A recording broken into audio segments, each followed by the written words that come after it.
Hello, my name is Jill Nitch, and this is my case study for when a good teacher turns bad. What do I know about the case? I know Mrs. Wilson is in her third year being the principal. Mrs. Horton is a first grade teacher who was a former teacher of the year and has been teaching for several years.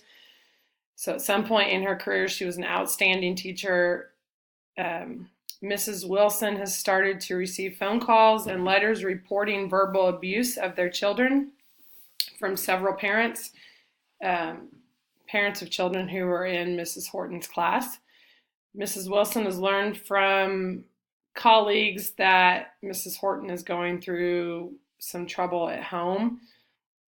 Mrs. Wilson has also received an email from a superintendent discussing how several parents have already contacted board members and behaved about Mrs. Horton's behavior, and that she needs to investigate what's going on with Mrs. Horton. She's been in to observe Mrs. Horton several times and has not experienced any of the complaints that the parents are talking about. Whenever she's been in there, the observations have been fairly good. And what led to the incident that might cause Mrs. Horton to get in trouble was a parent, Mr. Stafford, called and demanded that his daughter be removed from Mrs. Horton's classroom. Mrs. Wilson was able to talk him down, and he agreed to have a parent-teacher conference with Mrs. Horton. And during that conference, Mr. Stafford started out talking about what his concerns were, and Mrs. Horton was very defensive during the conference and called Mr. Stafford a liar, and Mrs. Wilson ended the conference there and let Mr. Stafford leave. What I need to know, has there been any previous evaluations that stated Mrs. Horton doing any of this to students? Because Mrs. Wilson has not always been the principal there. She's just in her third year, so there could have been previous stuff in evaluations. Has Mrs.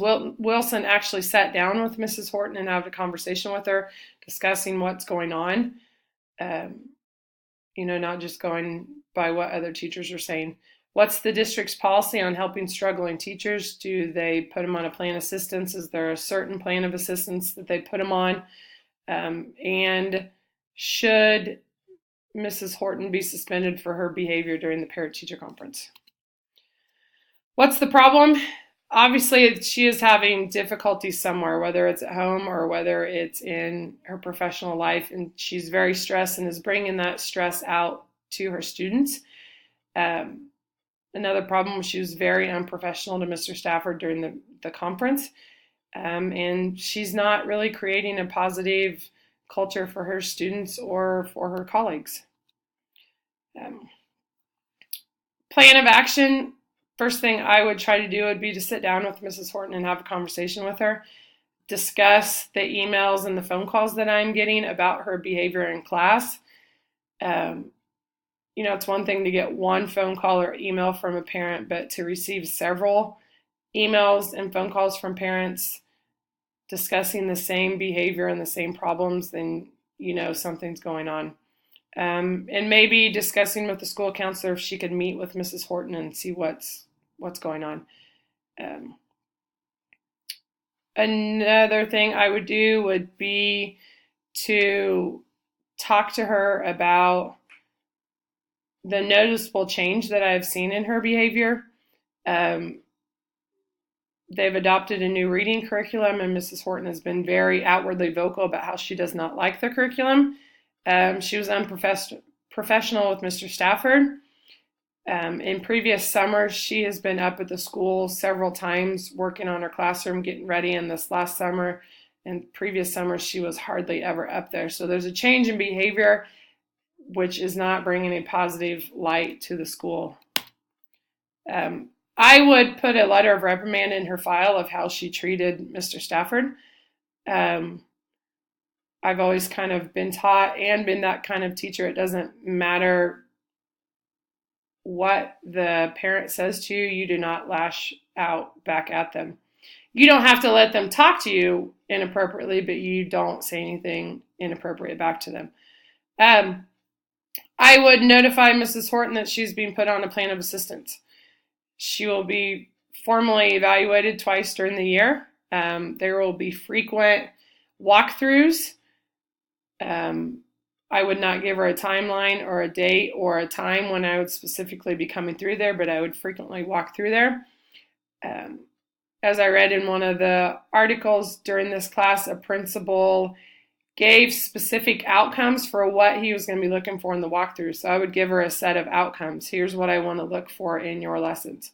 I want to look for a positive environment, for you to be talking positively to the kid, for you to be incorporating our new reading curriculum, those sort of things. I would also have her turn in her lesson plans every week so I could see what exactly she was covering in her class.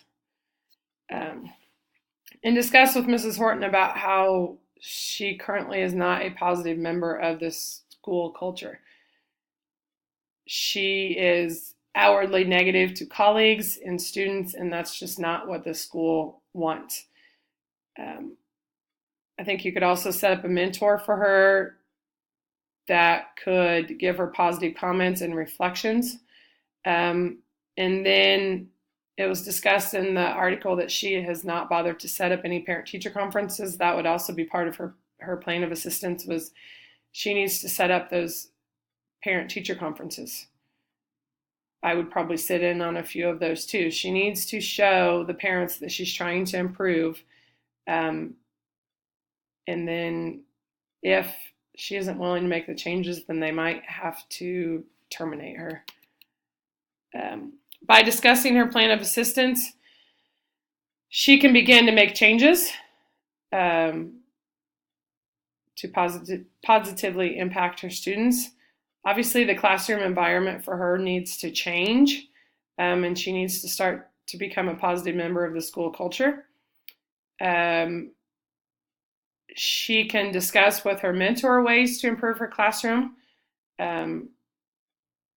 Like I said before, she can, by scheduling parent-teacher conferences, she can start to show those parents that she's willing to change. And maybe by working with a mentor, they can be talking with her and working on some ways to reduce her stress. Debrief, and at some point, Mrs. Horton was an exceptional teacher, and she needs to find that love again. Her stress levels become too high, and she just isn't loving what she's doing. So she needs to try to find that passion for education again for her kids. I know it would be hard to put somebody that's been teaching so long on a plan of assistance. One of the problems might be that Mrs. Wilson feels like she can't do it because she hasn't been in administration or teaching as long as Mrs. Horton has. But you got to do what's best for students, and if Mrs. Horton's not willing to change, then you might have to let her go. Again, she's got to find that love for education, and that's why we're all educators and want to be principals, is because we love kids and we want to see them succeed. Questions left unresolved. What's caused the change in Mrs. Horton? You still really don't know what's going on. Is she willing to change? Will the plan of assistance improve the classroom environment? It could make it worse. Is it too late to try and implement changes for Mrs. Horton? I feel like I'm promoting the success of every student by placing her on a plan of assistance, giving her the chance to improve if she wants to. By her attitude improving, her instructional capacity will improve. And I will see that instructional capacity improve because I'm requiring her to turn in her lesson plans every week. She will be given short-term goals and things to be looked at for when making walkthroughs or observations.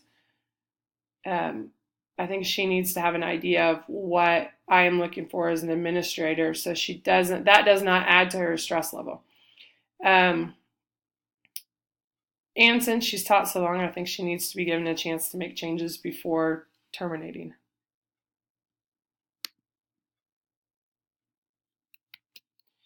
That is the end of my presentation. Thank you.